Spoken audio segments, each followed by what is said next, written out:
मित्रों नमस्कार। ओम नमो भगवते वासुदेवाय। आज निर्जला एकादशी है और मैं ये लॉन्ग वीडियो बना रहा हूँ थोड़ा। इसमें मैं आपको कुछ बातें बताना चाहता हूँ इस एकादशी से संबंधित। दूसरा, हमको क्या इस दिन विशेष करना चाहिए। एकादशी कल रात्रि 8 बजे के बाद शुरू हुई थी और चूँकि सूर्य उगते समय हम व्रत करते हैं, तिथि उसमें पड़ती है तब व्रत होता है और दूसरे दिन पारण होता है। तो कल सवेरे जो है 7:30 तक पारण इसका हो जाएगा। तो आप लोग जो भी ये एकादशी कर रहे हैं उनके लिए निर्जला एकादशी है। अब कई विद्वान कहते हैं निर्जला एकादशी रहना इस समय काल में काफ़ी कठिन है। ये वो सतयुग या त्रेता युग नहीं जब मनुष्य ये कर पाता था। कई काम हैं, लोग अपनी व्यस्तता है, लोगों के अपने कार्य हैं, समय है, तो उस हिसाब से लोग चलते हैं। तो निर्जला एकादशी का मतलब ये नहीं कि आप बिल्कुल पानी ना पिएं, जल ना पिएं या कोई और मतलब लिक्विड ना खाएं पिएं, आप कर सकते हैं। सिर्फ ये है कि सवेरे भगवान हरि विष्णु को आप प्रणाम करें नहा धो के स्वच्छ होकर। और अगर आप जनेऊ पहनते हैं तो आप जनेऊ आज बदल सकते हैं, नहीं पहन लें और प्रणाम करके हल्दी का तिलक लगाएं श्री हरि विष्णु को और फिर अपने लगाएं, अपने कानों के पीछे, कंठ पर और नाभि पे लगाएं। उसमें थोड़ी केसर जरूर मिला लें, अगर गंगा जल है तो उससे घोल लें। उसके बाद आप एक सातिया या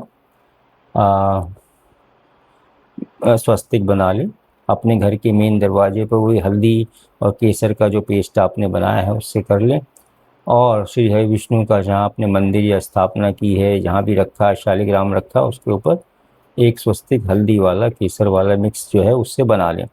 अब उसके बाद में आप जो है ओम नमो भगवते वासुदेवाय मंत्र का 108 बार जाप कर सकते हैं। नारायण नारायण कह सकते हैं। आप विष्णु सहस्त्रनाम का पाठ कर सकते हैं। अगर इस समय के हिसाब से आप इसको करें। ये तो हो गया। और उनसे कहिए जब आप पूजा करते हैं, उनका ध्यान करते हैं कि हे श्री हरि विष्णु, इस कलयुग में एकादशी है ये निर्जला, तो मैं निर्जला तो नहीं कर पा रहा हूँ लेकिन एकादशी का व्रत मैं करूँगा। चाहे मैं फलाहार लूँगा या मैं कोई जल लूँगा या मैं कोई और लिक्विड या द्रव्य पदार्थ लूँगा, लेकिन मैं आपका व्रत सच्ची श्रद्धा और विश्वास और मन के साथ करूँगा। काफ़ी है। भगवान हमारे लिए देते ही हैं, हमारी रिस्ट्रिक्शन लगाते नहीं हैं। तो ये जो दूसरे पंडे पुजारी ये 50 बातें करते हैं वो मुझे पसंद नहीं है। पढ़े लिखे लोग आजकल के समझते हैं कि भाई ये पॉसिबल नहीं है, तो इसलिए जैसी हम जगह रहते हैं वैसा हम करते हैं। जैसे इंग्लिश में कहते हैं if you are in Rome be Roman, तो उस हिसाब से आप काम करें और श्री हरि विष्णु को प्रसन्न करें। तो ये तो हो गया एक बात। दूसरा, आप श्री हरि विष्णु को अगर शालिग्राम है तो उनको विष्णु सहस्त्रनाम का जो मैंने मंत्र बता रखे हैं दो, एक तो 42वां जो नौकरी व्यवसाय के लिए है और दूसरा 65वां जो कि धन श्री लक्ष्मी के आगमन से और धन के स्थायित्व, लक्ष्मी के स्थायित्व के लिए है। वो ज़रूर पढ़ें, 11-11 बार कर लें और हल्दी केसर युक्त थोड़ा सा जल एक कटोरी में ले लें। अगर आपके पास चांदी की कटोरी है ईश्वर की कृपा से तो उसमें डाल लें और उनको इस उंगली से जो है उसके ऊपर चर्चित करते रहें, एक एक मंत्र बोलते रहें। तो 11-11-21, 11-11-22 बार आप दोनों मंत्र बोल लें, एक बार वो एक बार ये, तो ये करें।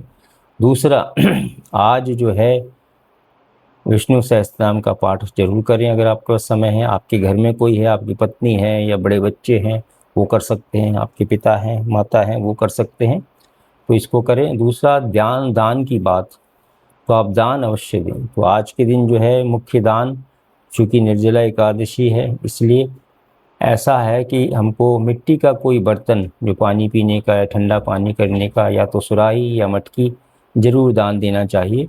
अगर आप पानी से भरी हुई दान देना चाहते हैं सुराही तो उसको धो के उसको गीला करके रखें, फिर उसके बाद ताज़ा उसमें जल भरें और उसमें तुलसी दल डाल दें और शक्कर डाल दें, चीनी करें, मिठा करें, इसको मीठा करके डाल दें। गुड़ डालना है तो गुड़ भी डाल सकते हैं लेकिन उसको घोल दीजिए तो मीठा होके आप जो है वो सुराही किसी व्यक्ति को दान कर सकते हैं, सुपात्र हो, उस मंदिर का पुजारी पंडित हो, या कोई गरीब जिसको आप जानते हैं उसको दे सकते हैं, लेकिन उसका अनादर ना करे या वो छोड़ दे या फेंक दे, ऐसा नहीं होना चाहिए, उसको प्रयोग में लाए। दूसरा, आपको पता है एक पंखा होता है जो गर्मी से बचाता है, वो पंखा जो है आप दान दे सकते हैं। आज के दिन अनाज के दान का इतना महत्व नहीं है। अगर आप फल दान करना चाहे तो आप फल का दान जरूर करें, तो फल का दान करिए। और ये सुराही या मटकी पानी की छोटी साफ़ सुथरी करके, उसको धो के गीला करके उसमें भर के तुलसी दल डाल के मीठा करके आप दें। आप देखोगे कि आज कुछ लोग पानी या कच्चा दूध और उसमें मीठा डालकर, शरबत डालकर बांटते हैं, वो भी करते हैं। लेकिन चूँकि ये लाल वाला जो है हमदर्द का जो है वो मैं उसके फेवर में नहीं हूँ, क्योंकि वो एक मुसलमान की कंपनी के द्वारा बनाया गया है, तो उसको हम पूजा पाठ में उपयोग में नहीं लाते। तो इसलिए वो लाल वाला पदार्थ जो है वो नहीं बेचा जाए, और मतलब नहीं उसको बांटा जाए। आप कच्चे दूध में गुलाब जल, शक्कर या गुड़ मिलाकर, आप जल मिलाकर ठंडा उसमें बांट सकते हैं, किसी को पिला सकते हैं।